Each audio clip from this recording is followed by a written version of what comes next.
Hello বন্ধুরা, welcome back to my YouTube channel কেজি বাই। তো তোমরা জানো যে এই চ্যানেলে upper primary related video upload করা হয়, আর আমি সেই রিলেটেড ভিডিও আপলোড করে থাকি। তো আজকে আমি তোমাদের জানাবো যে এই চারপাশে অভিজ্ঞতা 10 নম্বর বা এই জাতীয় জিনিসগুলো নিয়ে তোমাদের মনে যে কনফিউশন তৈরি হয়েছে যে আদৌ আপার প্রাইমারি পড়ে কি হবে, আদৌ কি কোনো কাজে দেবে, না আপার প্রাইমারি পরীক্ষা কি আদৌ হবে, এই বিষয় নিয়ে আমাদের অনেকের মধ্যেই অনেক রকম কনফিউশন তৈরি হয়েছে এবং স্টুডেন্টরা কিন্তু ডিমোটিভেটেড হয়ে যাচ্ছে যে আপার প্রাইমারির জন্য প্রিপারেশন নেব কি নেব না। অনেকে আবার পড়তে পড়তে পড়াশোনাও ছেড়ে দিচ্ছে, যে ভাবছে আগে নোটিফিকেশান আসুক, ফর্ম ফিল আপ শুরু হোক, তারপর আমরা প্রিপারেশন শুরু করব। তো এইভাবে করতে গিয়ে কিন্তু অনেক স্টুডেন্ট পিছিয়ে যাচ্ছে। তো আমি এই রিলেটেড আজকে কিছু আলোচনা তোমাদের সাথে করতে চাই। যদি ভিডিওটা ভালো লেগে থাকে তাহলে একটা লাইক করো, আর তোমার যে বন্ধু আপার প্রাইমারি প্রিপারেশন নিচ্ছে তাকে ভিডিওটা শেয়ার করো। আর ভিডিওটা যদি লেন্দি হয় তাহলে স্কিপ না করে দেখতে থাকো, আর ভিডিওটা ভালো লাগলে কিন্তু অবশ্যই চ্যানেলটা সাবস্ক্রাইব করতে ভুলো না। তো যেমন বলেছিলাম সেই অনুযায়ী ভিডিওটা আমি শুরু করছি। যে আপার প্রাইমারি টেট কি আদৌ হবে, এই প্রশ্ন যাদের মনে ঘোরাফেরা করছে তাদের জন্য আমি বিষয়টা বলতে চাই। কি দেখো, আমরা দেখেছি কিন্তু SLST 9, 10, 11, 12 কিন্তু ঠিক নোটিফিকেশান অনুযায়ী এক্সাম কন্ডাক্টেড হয়েও গেছে। আর 11, 12-এর হয়তো কিছুদিনের মধ্যে স্কুল জয়েনও করে যাবে ওরা, ওদের ইন্টারভিউ প্রসেসও পুরো শেষ, কাউন্সিলিং শেষ। আর 9, 10-এর যে প্রসেসটা চলছিল সেটা কিন্তু ভোটের জন্য ডিলে হতে পারে, যার জন্য কিন্তু সেই প্রসেসটা আমরা দেখতে পারি যে ভোটের পর অবধি পিছাতে পারে। এবার এই ভোটের জন্যই কিন্তু আমাদের মাঝখানে যে এক্সামটা এসেছে SSCর, সেটা হচ্ছে গ্রুপ সি গ্রুপ ডি। এই গ্রুপ সি গ্রুপ ডির এক্সামটাও কিন্তু মোটামুটি মার্চের ডেট দিয়ে দিয়েছে, মার্চের 1 আর 8। এটা পিছানোর কোনো সম্ভাবনা নেই।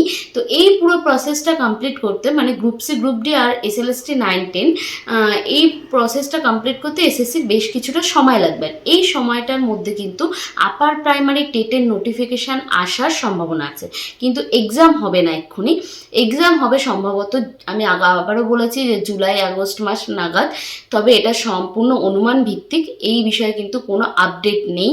তবে এটা সম্পূর্ণ আমরা গেস করে বলতে পারছি যে আপার প্রাইমারির এক্সাম হওয়ার সম্ভাবনা কিন্তু মোটামুটি জুলাই আগস্ট বা সেপ্টেম্বর নাগাদ, কারণ তার আগে কোনোভাবেই পসিবল না, কারণ আমরা জানি তার আগে ভোট আছে। এছাড়া 9, 10-এর কাউন্সিলিং প্রসেস, ইন্টারভিউ প্রসেস বাকি থেকে গেছে। গ্রুপ সি গ্রুপ ডি এর রিক্রুটমেন্ট প্রসেস কমপ্লিট হওয়ার পরই কিন্তু আমার সম্ভবত যতদূর মনে হয় যে তারপর আপার প্রাইমারি টেট রিলেটেড বিষয় নিয়ে ভাববে SSC।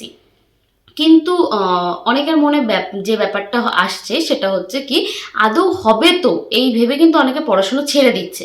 তো সেক্ষেত্রে একটা জিনিস বলে রাখি, হ্যাঁ হবে, এটা শিওর। কারণ সুপ্রিম কোর্টের অর্ডার অনুযায়ী কিন্তু ছিল, যে অর্ডারটা দিয়েছিল সুপ্রিম কোর্ট সেটা হচ্ছে 31শে মার্চের মধ্যে প্রসেস কমপ্লিট করার। কিন্তু SSC কিছু কারণবশত এই জিনিসটা কমপ্লিট করতে পারছে না, কারণ যেহেতু সামনে ভোট আর তারপর এতগুলো রিক্রুটমেন্ট প্রসেস চলছে, যার জন্য কিন্তু ওরা কমপ্লিট করতে পারেনি। তবে ডিলে হলেও কিন্তু এই আপার প্রাইমারি টেট আসবে, তাই নিজেদের প্রিপারেশন কিন্তু পুরোপুরিভাবে তৈরি রেখো, যাতে আপার প্রাইমারি টেট এলে যতগুলো সিট থাকে তার মধ্যে একটা সিট তুমি তোমার নিজের জন্য করে নিতে পারো। এবার একটা বিষয় হচ্ছে যে অনেক স্টুডেন্ট ভাবছে যে পড়া কি ঠিক হবে কি না, এই বিষয়ে যে আমি যে কথা বলছিলাম সেই বিষয়ে একটা কথা।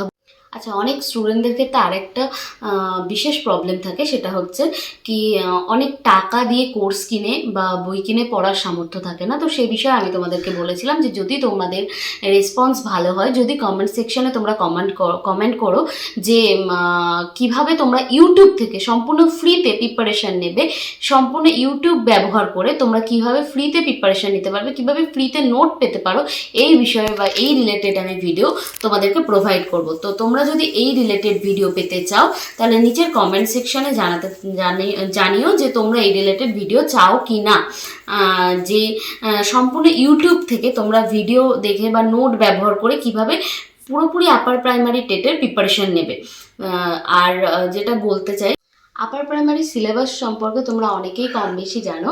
কি আমরা জানি যারা সোশ্যাল সায়েন্সের তাদের তো সোশ্যাল সায়েন্সের 60 মার্কসের এক্সট্রা এক্সাম দিতে হবে, মানে 60 মার্কসের পেপার থাকবে। আর জেনারেল পেপার তো CDP, বেঙ্গলি, ইংলিশ, এটা কমন পেপার সবার ক্ষেত্রে। আর যারা ম্যাথ অ্যান্ড সায়েন্স থেকে তাদের ম্যাথ হচ্ছে 30, আর সায়েন্স হচ্ছে 30, আর general paper CDP 30, Bengali 30, English 30। তো এই যে ম্যাথ অ্যান্ড সায়েন্সের ক্ষেত্রে এই যে 5টা পার্টিকুলার সাবজেক্ট, এই 5টা পার্টিকুলার সাবজেক্টের যদি তোমরা ডিটেল সিলেবাস অ্যানালিসিস চাও তাহলে কিন্তু ভিডিওর নিচে কমেন্ট সেকশনে কমেন্ট করতে পারো। আমি এই ডিটেল সিলেবাস আলোচনা করে দেবো তোমাদের সাথে ভিডিওতে। নেক্সট আপকামিং ভিডিওতে আমি চেষ্টা করবো এই সিলেবাস অ্যানালিসিস করে দেওয়ার, আর যাতে তোমাদের অনেকটা সুবিধা হয় যে তোমরা কিভাবে বুঝতে পারো কিভাবে কি পড়তে হবে, কোন কোন টপিকগুলোতে মেইনলি ফোকাস করতে হবে। আর এবারে সিটেট দিতে গিয়ে যে অভিজ্ঞতা আমার হয়েছে কি, আমরা কিন্তু সবাই কম বেশি বাংলা মিডিয়ামের স্টুডেন্টরা কিন্তু সিডিপি মেনলি বাংলাতে পড়ি। আর সিটেট দিতে গিয়ে যে মেন প্রবলেমটা আমি ফেস করছি সেটা হচ্ছে সিডিপিটা পুরো টোটালি, যেহেতু ওখানে ইংলিশ আর হিন্দিতে কোশ্চেন পেপার থাকে, তো সেক্ষেত্রে কিন্তু আমার সিডিপিতে প্রবলেম হয়েছে কি, সিডিপি পড়ে বুঝতে গিয়ে অনেকটা সময় লেগে গেছে, যার জন্য কিন্তু আমি ম্যাথে দিকে শেষে এসে ম্যাথ করতে গিয়ে কিন্তু কিছুটা সময় পাইনি, ম্যাথ কমপ্লিট করতে পারিনি ম্যাথ পেপার। আর এবার সিটেট পেপারে কিন্তু বেঙ্গলি আর ইংলিশ পেপার, মানে ল্যাঙ্গুয়েজ 1 বেঙ্গলি এবং ল্যাঙ্গুয়েজ 2 ইংলিশের কথা বলছি আমি, এই দুটো পেপার কিন্তু তুলনামূলকভাবে অনেক ভালো ছিল, স্টোরিগুলো পোয়েমগুলো অনেক ভালো ছিল। আর ওভারঅল যদি দেখা যায় এবার সিটেট পেপার কিন্তু অনেক ভালো ছিল, কিন্তু মেনলি আমাদের মতো কিছু স্টুডেন্টদের প্রবলেম হচ্ছে যাদের এই বেঙ্গলি, মানে যারা আমরা বাংলাতে পড়েছি তারা সিডিপি দিতে গিয়ে অনেকটা প্রবলেম ফেস করেছি, কারণ যেহেতু পুরো বিষয়টা ইংলিশে ছিল, তো এটা একটা ব্যাপার। আর তোমরা যদি আপার প্রাইমারি, মানে এটা আমি এই কারণেই বললাম যে তোমরা যদি আপার প্রাইমারি টেটের পাশাপাশি সিটেট টার্গেট করো, তো তোমরা কিন্তু অবশ্যই প্রত্যেকটা সিলেবাস পড়ার সময় বা প্রত্যেকটা সিলেবাস কভার করার সময় যে স্পেসিফিক টার্মগুলো সেগুলো কিন্তু ইংলিশে পড়ার চেষ্টা করবে, নইলে কিন্তু এই প্রবলেম তোমরাও ফেস করবে। আর আমার মনে হয় প্রত্যেকটার ইংলিশ টার্ম জানা উচিত, কারণ হতেই পারে আপার প্রাইমারি টেটে কোনো একটা ইংলিশ টার্ম তুলে দিল, যদিও কোশ্চেন আপার প্রাইমারি টেটে বাংলাতেই হওয়ার কথা, কিন্তু যদিও কোনো টার্ম ইংলিশে তুলে দেয় সেক্ষেত্রে কিন্তু তোমরা প্রবলেম ফেস করবে। তো সেই প্রবলেম থেকে বেরিয়ে আসার জন্য কিন্তু তোমাদের মোটামুটি ইংলিশ টার্মগুলো জেনে রাখা উচিত। আর একটা জিনিস যেটা বলার ছিল সেটা হচ্ছে এই আপার প্রাইমারি টেটের প্রিপারেশন করতে গিয়ে যারা ম্যাথ অ্যান্ড সায়েন্স থেকে আছো, আমি সেই বিষয়ে একটা কথা বলতে চাই কি, আমরা মোটামুটি সিডিপি পড়ছি, বাংলা ইংলিশ আর ম্যাথ সায়েন্স পড়ছি। এবার তোমরা কি জানো যে এই 6টা সাবজেক্ট, এই 5টা সাবজেক্ট দিয়ে আর কিছু সাবজেক্ট যদি তুমি অ্যাড করো, তুমি আরও অনেক চাকরির পরীক্ষায় বসতে পারবে।